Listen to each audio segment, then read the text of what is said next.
Hi, this is Brian Eisenhower, and I have the pleasure of sitting down with you today with Liz McDonald out of Leesburg, Virginia, and Charlestown, West Virginia. Liz, thanks for being with us today. Hey, thanks for having me. Yeah, I've been working with Liz for quite some time, and her growth has been very impressive. Her team's production over the last 4 years, um, or the last 4 years has actually tripled. Her team closes 175 transactions per year. And I think the way they do that is so interesting. She's got 8 agents, and every single one of those agents on her team has less than a year's experience in real estate. So you're a brave soul, Liz. I'm not sure I should admit it, but it's true. Yeah. So yeah, I mean, 180, 175 units with a lot of agents without a lot of experience. Right. And I think that's a testament to your leadership. I think that's a testament to your systems and your training. And to get these guys up into production so quickly, and producing income at a really high level, is really phenomenal. Really phenomenal job.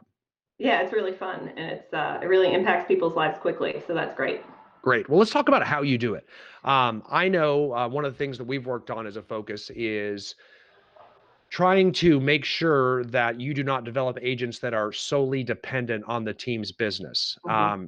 Your push has been to help them, of course, through support systems, training tools, accountability, to generate their own business through their own spheres of influence, through the people they know, and cultivate that within the team systems. Why don't you talk a little bit about how you're doing that with them? Well, mostly the most important part is really that first period of time when somebody comes on board as a new agent.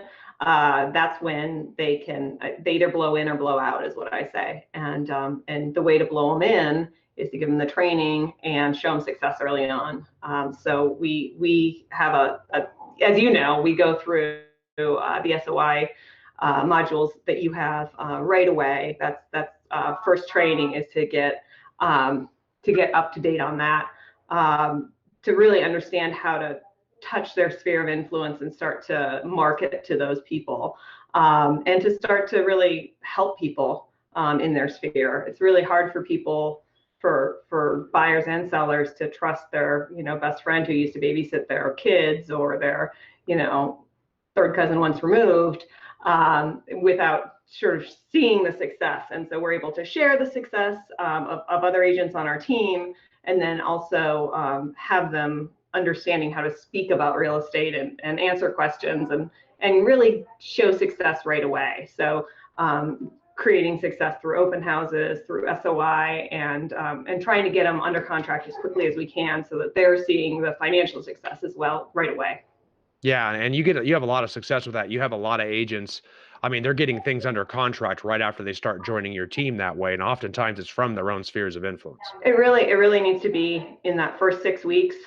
They need to see success, or they're gonna or their excuses. There's going to be something else come up that's more important, or that's financially more feasible, or something, and that's when they start to blow out.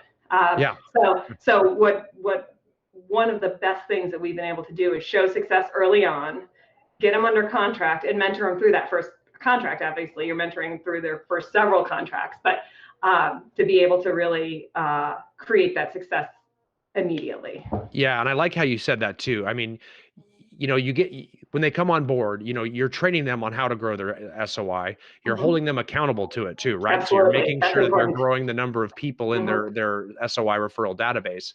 And then Hmm. in addition to that, you're making sure they're contacting them, right? You're contacting them systematically, whether it be through email, mailer, telephone, inviting them to your team's client events, and you provide a lot of Absolutely. events and social activities for Hmm. them to give and come from contribution, so that they're always first to mind with those people. But the part that you mentioned the best that I really like is how you let them evidence the team's success as their Yeah. own, right? Because they're Hmm. brand new and they know these people, and most people do know they're brand new to real estate too. So even though I love you, I'm not sure that I'm going to trust you Yeah. with listing or helping me buy a home. Right. But Absolutely. if they're out there, if they're putting out through social media, through email, through mailer, that they're listing homes, and they may be listings that you took yourself, Hmm. and that they're higher price listings, and they're seeing that success constantly in front of them. It's like they get instant credibility. So, like in a short period of time, possibly even 3 months, they're not looked at as a brand new agent anymore. They're looked at as someone who's really killing it. Like, wow, did you see Janet? She's out there really killing it right now. She's really killing it. Their friends are saying, "Oh, look at you! You're really busy." They can say, "Yeah, I've been really successful right out of the gate. I'm working hard, but I'm really seeing the results." And suddenly they go from the mom group, the other person in the mom group, which is how they know them maybe, to a successful real estate agent that they're friends with. Yeah, I Right. So really, yeah. it goes from just being another person to being a successful realtor. Right, instantly. And I think that's the key with 8 new agents and putting up those numbers. It certainly has to be working instantly too. And I like that. And one part I don't want to overlook here is how you operate. I know that you're going to roll your eyes when I say this, but how you operate with the team scoreboard Uh-huh. and how when they come on board, I mean, there is an accountability piece, like because everybody can find a lot of excuses as to why not to contact their database or why not to add people to it and get contact information. So we have channels of communication out there so that we can easily market to them and get that success out to them very, very quickly. But that's time you put in as a leader to meet with them and ensure that they're doing that on a weekly basis. Absolutely. And I mean, the scoreboard's it's all the lead things that it takes to get to a contract, right? So it's not, necessarily how many showings or necessarily how many contracts you wrote that week. It's really the really beginning stuff that nobody knows you need to do, putting people into CRM or contacting people, or how many times did you reach out? Did you put people on searches so that they're seeing you and seeing the houses in the neighborhoods they're interested in? That kind of a thing. It's much more lead measures that we're looking at in that scoreboard. And most new people don't know that stuff is even important. And you certainly wouldn't put a priority on it as a new person Right. without that accountability. Yeah, no, that's great. Well, Liz, thanks so much for the time today. I think what you've been doing is amazing. It really has. I can't wait to see what type of numbers we put. You're going to be up in the 200, 300 units once these Okay, guys get a year under their belt. right. Thanks so much, Brian. I really appreciate it. Okay, thanks. Take care.